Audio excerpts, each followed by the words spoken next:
If you're watching this, there's probably clean water in your bathroom, your kitchen, and your cup. That's not the case for 844 million people worldwide. You can make an impact by joining Rotary's Water, Sanitation, and Hygiene Education Initiative. Together with our partners, we can solve the clean water crisis by 2030.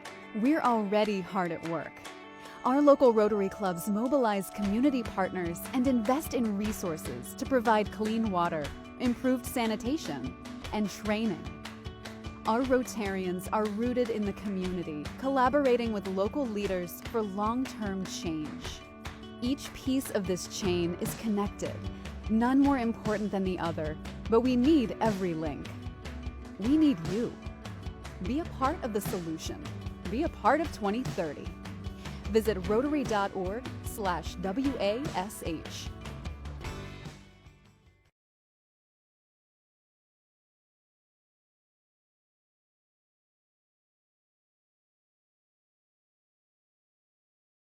What's interesting, because of that, the dire circumstances that we see in Haiti are really not making the news cycle much anymore. But I'll tell you, every other Wednesday at 10 o'clock in the morning, our steering committee gets together and we meet with Rotarians, hand wash advocates from all over the world, but most importantly, we meet with Rotarians in Haiti who are on the ground. And we begin each meeting by going like a virtual around the room to ask them in each of their communities within Haiti, what they're experiencing, what life is like for them right now. Now, we'll find out that in the capital city of Port-au-Prince and the surrounding region, the armed gangs have basically taken over about 60% of the city. Throughout the whole country in 2022, there were 2,100 murders and 1,300 kidnappings reported. For months, the gangs shut down the flow of fuel into the country, which basically shut down the economy of Haiti. The police department is collapsing. They are outmanned, they're outgunned, and they don't have the support of the federal government. In a 2-week period in January, there were 14 police officers murdered. Now, I'll tell you, they weren't murdered just because of gunfire between battles. They were hunted down and they were murdered. One gentleman who was the lead trainer for the police academy in the country was killed, was executed in his office on the grounds of the police academy. The officers, because they are being hunted, are asking for humanitarian visas, and they're fleeing the country, afraid of their own safety. Hospitals are closed in Haiti for the most part. Cases of cholera are rising. Food is scarce. At this point in time, I could safely say that 5 million of the almost 12 million people who live in Haiti, their lives are threatened right now because of either disease or potential starvation. Now, in the midst of all of this, there are 22 Rotary clubs, approximately 800 Rotarians who day in and day out are working for the betterment of the citizens in their communities and are bringing them hand wash. Now, I've been asked by Director Jeremy to provide you an update about what hand wash, and I could, quite frankly, I could stop my presentation right now. The fact that those 22 Rotary clubs are doing what they're doing in Haiti, that's probably enough to be said. But I'll tell you, I'm here, I'm standing in for Ryan Rowe. You may know Ryan, he's a past peace scholar from UNC Duke. He's our ex-executive director and CEO. And I'm standing in for him because right now he's in the mountains of Haiti. He's spending a week there meeting with our Rotary clubs and talking to our partners and the government of Haiti. Now, I'm assuming that many of you know what hand wash is because of where you are located in the world, but I'll give you just a little bit of a overview of what we do. I'll tell you that the hand wash program begins with a systematic approach to the way in which we're addressing the water and sanitation needs within the country of Haiti. It starts with our ability to gather data. And you've heard about Rotarians and Rotary actors and other NGOs who are going into the communities, village by village, step by step, armed with a cell phone, collecting data on M-water application of every single water source in the country of Haiti. They go up to a well, they go up to a pump, they go up to a cistern, or just go up to a stream and record where we are with water there. They check to see if the pump works and it's functional. They check to see if the water is E. coli poisoned or it's drinkable. Now we have this data, and I'll tell you, we're doing this now for the entire country of Haiti. No one's ever tried to do this. No one's ever tried to get a baseline measurement of what water and sanitation looks like in Haiti. We then take that data and we go to a community. We meet with the mayor, we meet with the other influencers, we meet with the civic leaders, the religious leaders, anybody in the community. We talk about what water and sanitation is to them. And we ask for their buy-in. We ask for them to agree to develop a plan. You see, this program is not run from Naples, Florida, or from Grand Cayman, or from Montreal, Canada. It's run and administered by Haitians because of Haitians. We also then provide a hand wash ambassador. It's a local Rotarian from a local Rotary club who meets on a regular basis with the community and develops a community action plan. And we are currently operating in 5 of our 7 designated pilot project communes. There's 144 communes in Haiti. We have designated 7 of them to be our pilot projects around the world, around the country, and 5 of them are actively involved with. Now, I'll give you a rough overview of some of the activities there. In Cavaillon, which is in the southeastern part of the country, and it's championed by District 6960 in Southwest Florida. That's our first pilot commune. We have 3 global grants currently operating in Cavaillon. And each of them is addressing a different methodology or a different idea about how we provide water. One of the global grants is working in the urban area of Cavaillon. We provided a water tank or a cistern up on the top of a hill. It's fed through a pumping system. Water goes in there. It comes down the hill through piping. Once it goes to the bottom of the hill, it comes back up and it feeds into all of the houses in that community. For $7 a month, we provide water to a household, much less than they buy water on the street. Outside of that, another global grant in the more rural area where you can't get a city system, we put a pump. And it's within 500 meters or a 30-minute walk from villagers in that area. And for 70 cents a month, a family of 5 can have access to clean water. And those that are even further out that we can't even get drilling equipment to, we provide other circumstances, other situations. We might do catchment tanks on their house, or we just might give them a soil water system to filter it. So in Cavaillon, every single situation that is in that community, we address through a certain response. Now, I'll tell you that the earthquake in 2021 hit, the epicenter was in Cavaillon.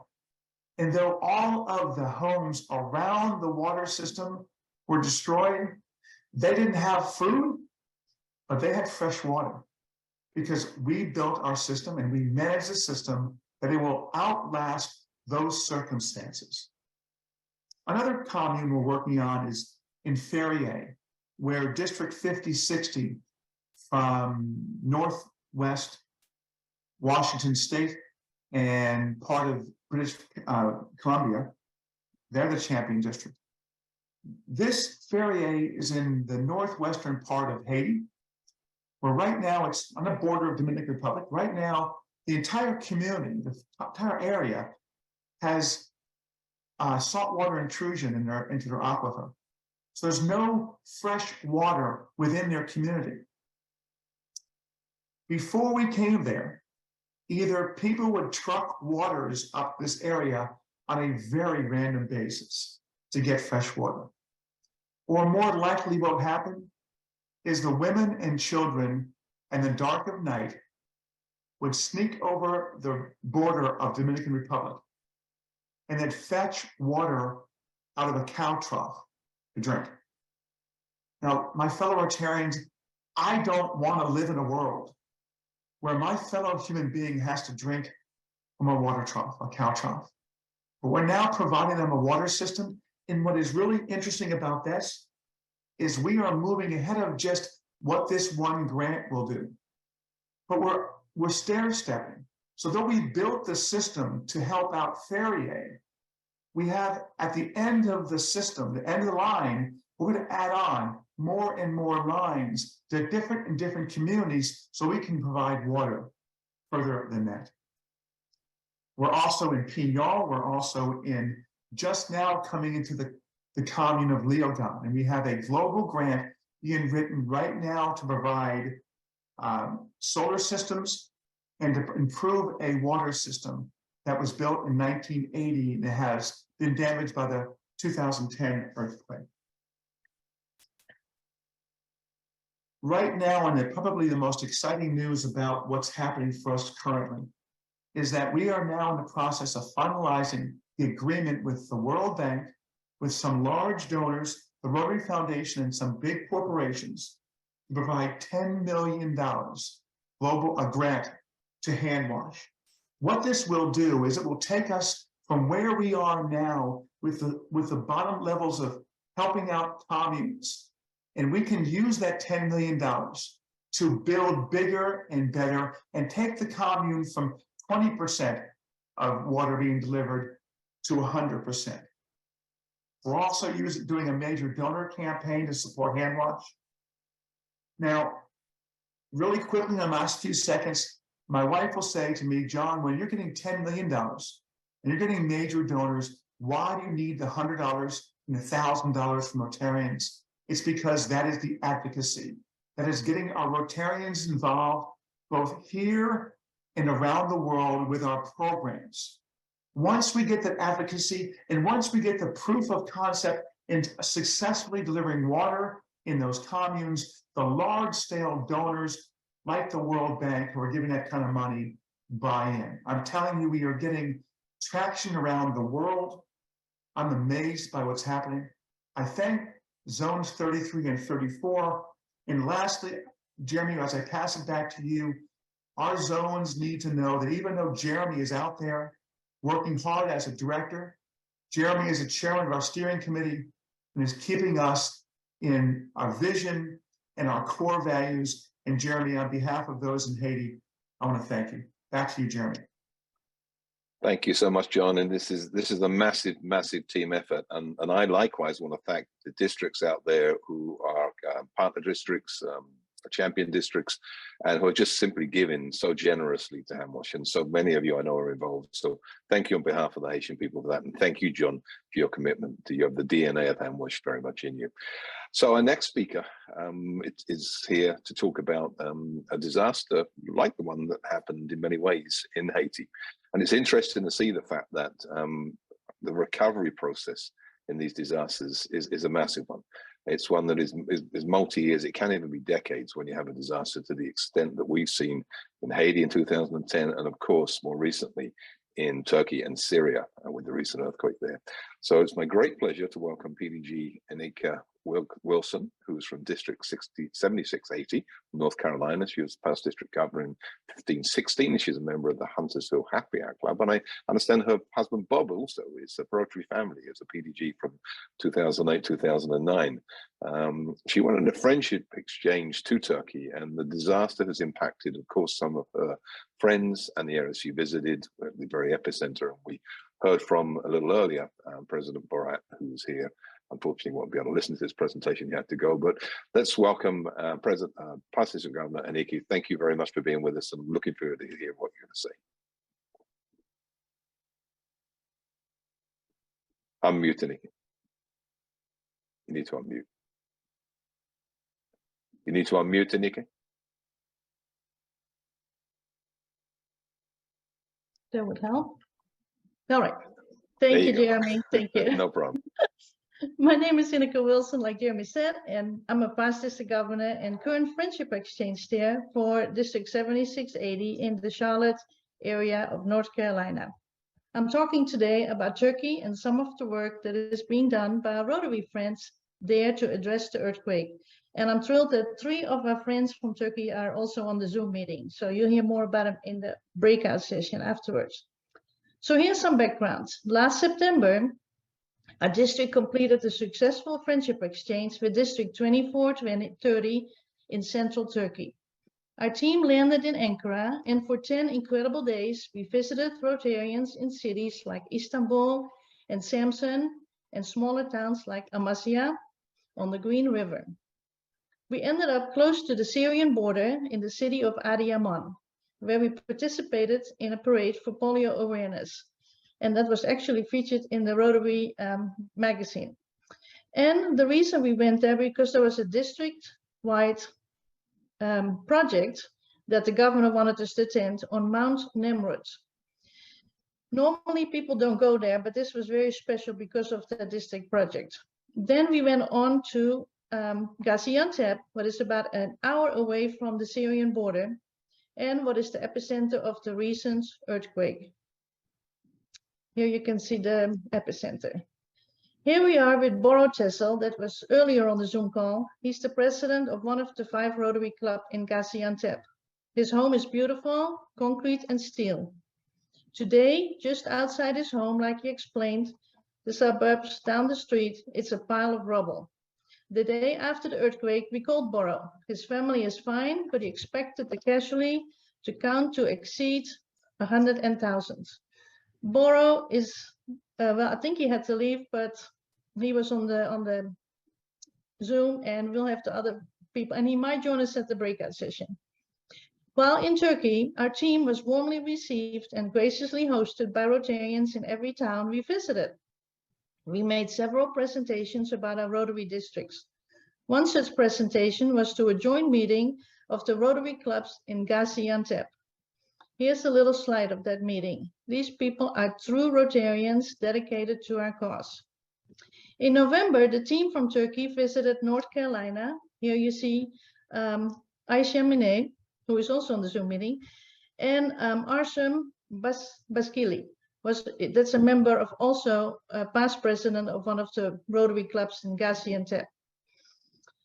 Ayşe Mine actually stayed at our house. She's the president of the Rotary Club of Samsun on the Black Sea. She sent us the following video detailing ways we can help the Turkish Rotarian cope with the incredible challenges before them. Please watch the video. February 2023, the earthquake in Turkey to make history. Thousands of lives have been lost. Thousands of people got seriously injured. Thousands of people are missing. But there are also thousands left homeless. Thousands who haven't eaten in days. Thousands in shelters. Thousands displaced. And children. Thousands stuck in the middle of an insane disaster. Experienced an unbelievable lifetime earthquake fear. Maybe survived, but witnessed the death at their childhood years. Turkey has losses, but also survivors. Lives do matter, and we, the Rotarians, care them.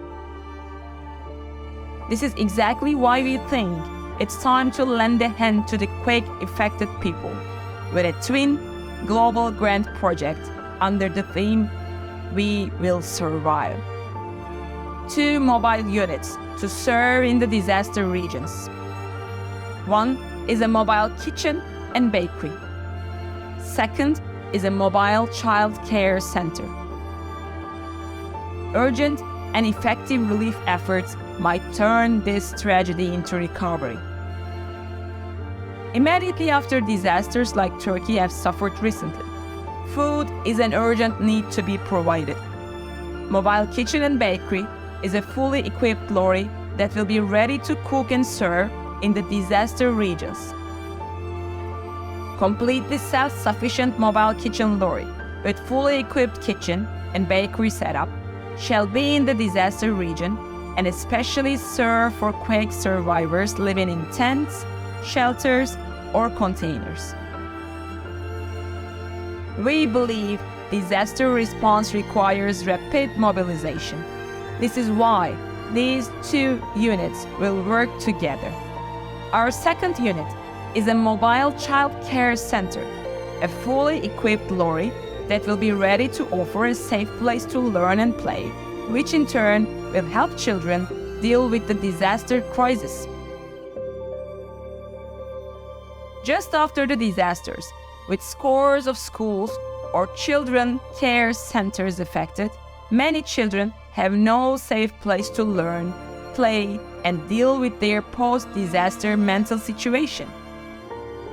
With no schools or centers to go to, there are no place for kids to gather together and release their fear. Children are generally the ones who are vulnerable during emergencies. Children-friendly mobile child care center will serve both as a school and a rehabilitation center for earthquake survivor children. Our country is in great pain and we suffer. But we all need to survive. And we believe we will survive together.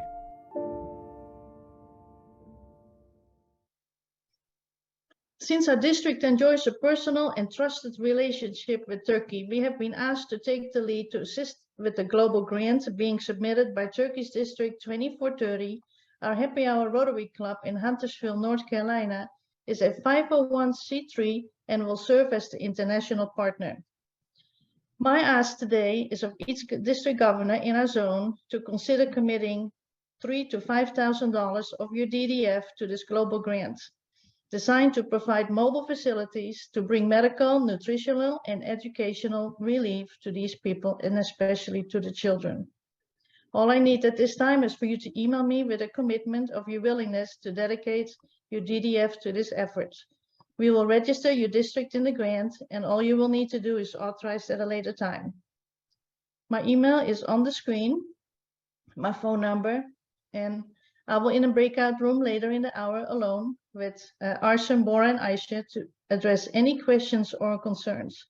I really thank you for this opportunity to speak among the people from Turkey, and back to you, Jeremy. Thank you so much, Ineke, for that amazing presentation. I know it touched the hearts of everybody, and I know we will and we are standing by your side and continue to do so. And I would amplify your message there to reinforce it that, as we know, what's needed most at the time of disasters like this is funding, and funding for global grants in terms of DDF, as well as cash. And there are ways we can give to both. I know some of our districts have actually disaster funds where they have the ability to give cash as well. So I'll try and connect you with those two. But thank you also to everyone from Turkey here. As I said, please let it be known that we are with you by your side, standing with you, and we'll continue to do so. And I also apologize for my terrible mispronunciations of all of your names, which was not intended. I'll do better next time. Okay, so I think we're coming to the end of our program, and I think we can now probably hand back over to Chris to wrap up in relation to our speakers. Chris, over to you. Thank you, Jeremy, and thank you to John, Inika, Marshall, Mike, and Sandra for speaking to us today. You all will have an opportunity shortly to ask our speakers questions in our breakout rooms. We want to remind you not to forget about our next ZOOMformation meeting coming up April 3rd, and also a couple of other events you need to be aware of. We have on March 7th, Rotary Works Career Communications, March 8th, RI Celebrate International Women's Day with Rotary, March 13th, Membership Action Plan webinar number 8, March 15th, Empowering Girls webinar, March 23rd, Cultivating Effective Projects webinar series number 1, March 27th, Public Image webinar, How the heck do you do that? March 28th, Public Image webinar, Membership Retention and Public Image Together. In a few seconds, you will see a pop-up letting you choose a breakout room. Today, you may meet with John Smarge to ask questions about hand wash. As always, you can meet with Jeremy in the Directors Forum. You can also ask any of our coordinators questions in the Coordinator Forum, and Inika and her team will meet with you in the Turkey Disaster Relief Forum. If you are on your phone or otherwise can't make a breakout choice, one of our team will be happy to manually send you to a room of your choice. Rooms will close promptly at 2 o'clock and the meeting will be over. Thank Chris, you all. just let me. Oh, go ahead, Jeremy. Thanks very much indeed, Chris. I just want to add, of course, when we talk about Turkey, we also want to focus on the terrible tragedy in Syria that's gone on at the same time. So we look at it synonymously, but it is obviously as many challenges over there for the Syrian community in many, many ways. So our heart goes out to them as well. Thank you, Chris.